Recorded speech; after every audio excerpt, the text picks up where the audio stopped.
दिसंबर 1971। दक्षिण एशिया की ठंडी रातों में युद्ध की आहट सुनाई देने लगी थी। दुनिया के नक्शे पर दो देश आमने सामने खड़े थे, भारत और पाकिस्तान।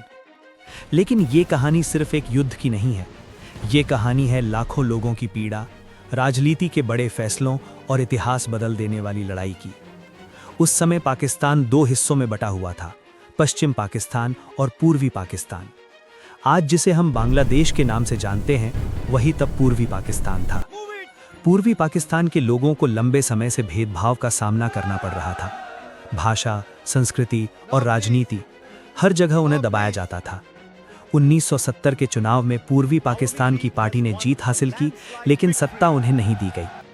तनाव बढ़ता गया और फिर मार्च 1971 में पाकिस्तान की सेना ने पूर्वी पाकिस्तान में बड़ा सैन्य अभियान शुरू कर दिया। शहरों में गोलियों की आवाज़ गूंजने लगी।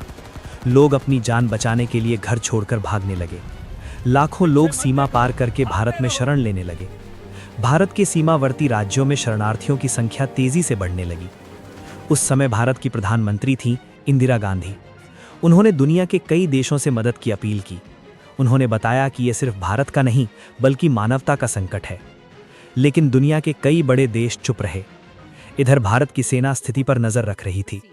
भारतीय सेना के प्रमुख थे सैम मैनेकशॉ। उन्होंने सरकार को सलाह दी कि युद्ध की तैयारी पूरी होने के बाद ही कदम उठाया जाए। महीनों तक भारत ने तैयारी की। सैनिकों को तैयार किया गया, रणनीतियां बनाई गईं और सही समय का इंतजार किया गया। और फिर वो दिन आ गया, 3 दिसंबर 1971 की शाम। पाकिस्तान ने अचानक भारत के कई एयरबेस पर हवाई हमला कर दिया। ये हमला अचानक था, लेकिन भारत तैयार था। हमले की खबर मिलते ही भारत ने जवाबी कार्रवाई शुरू कर दी। अब युद्ध आधिकारिक रूप से शुरू हो चुका था। भारतीय वायुसेना ने तुरंत जवाब दिया। दुश्मन के ठिकानों पर हमले शुरू हो गए। नौसेना भी पीछे नहीं रही। अरब सागर में भारतीय नौसेना ने पाकिस्तान के बंदरगाहों को निशाना बनाया। उधर सबसे निर्णायक लड़ाई पूर्वी मोर्चे पर हो रही थी। भारतीय सेना तेजी से पूर्वी पाकिस्तान की ओर बढ़ रही थी। उनके साथ स्थानीय मुक्तिवाहिनी के लड़ाके भी थे।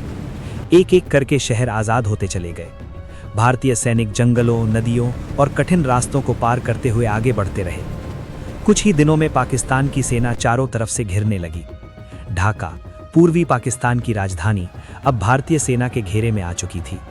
पाकिस्तानी सेना की स्थिति लगातार कमजोर होती जा रही थी। और फिर आया इतिहास का वो दिन, 16 दिसंबर 1971। ढाका में एक बड़ा मैदान, दुनिया की नज़रें इस पल पर टिकी थीं।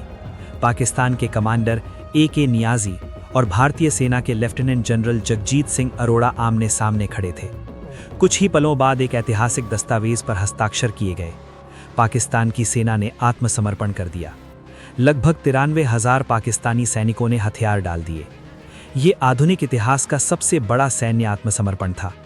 सिर्फ 13 दिनों में युद्ध खत्म हो गया, लेकिन इसके साथ ही इतिहास बदल चुका था। पूर्वी पाकिस्तान अब एक नया देश बन चुका था, बांग्लादेश। लाखों लोगों को आज़ादी मिली। भारत में 16 दिसंबर को आज भी विजय दिवस के रूप में याद किया जाता है। यह युद्ध सिर्फ एक सैन्य जीत नहीं था, यह मानवता, साहस और रणनीति की कहानी थी। एक ऐसा युद्ध जिसने दक्षिण एशिया का नक्शा हमेशा के लिए बदल दिया। और आज भी जब इतिहास के पन्ने पलटे जाते हैं, तो 1971 का ये युद्ध एक निर्णायक अध्याय के रूप में सामने आता है। भले अब भारत से अलग होकर पाकिस्तान बांग्लादेश बना, लेकिन दोनों देशों में शांति नहीं है।